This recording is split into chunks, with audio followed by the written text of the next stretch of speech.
What's up, everybody? I'm Dexter Henry, and welcome to the first episode of the NBA Exchange. Big game tonight. Milwaukee Bucks will be trying to stay alive. We are going to get into all of that, injuries and how it's affecting the playoffs.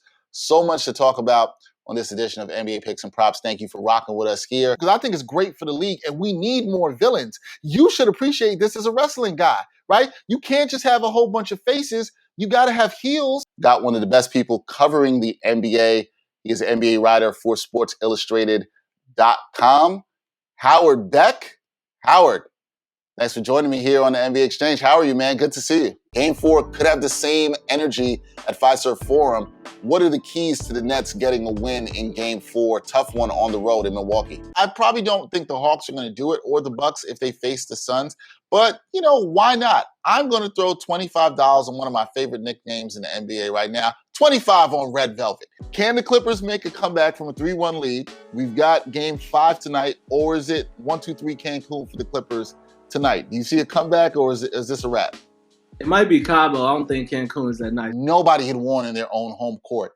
The Mavericks were up 2-0 in this series, and it looked unlikely. Our own Gerard Hector said, I don't think the Clippers could win 4 out of 5 to win this series. Recently, you shared something on LinkedIn, the platform of LinkedIn, where you talked about an experience you had around a hate crime.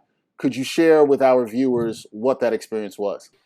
The Knicks sweeping, which I don't necessarily want because that means I won't get to go to Game 5, but that's at plus 1,400. Knicks winning in 5, which I'd like to see. That's at plus 650. Knicks in 6, plus 475. But there's injury concern for the Lakers again. Anthony Davis is hurt again. How big of a concern do you think this is for the Lakers if they are to win this series against the Suns? Is the Rooney Rule working at all with the NFL? I'll say no. It hasn't worked at all.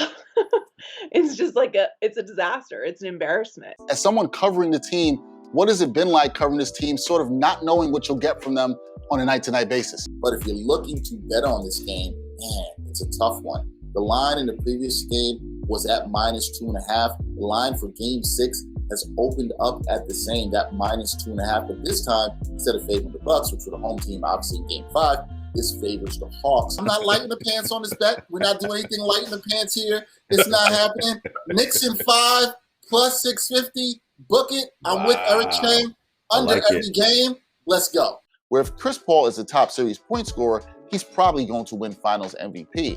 But if you want to sort of hedge that bet, you believe in the Suns winning like I do, maybe you throw some money on Booker here. Plus 350, good odds. Does any of this even matter, Sky, at all whatsoever? Do you, as a Knicks fan, do you care about that at all?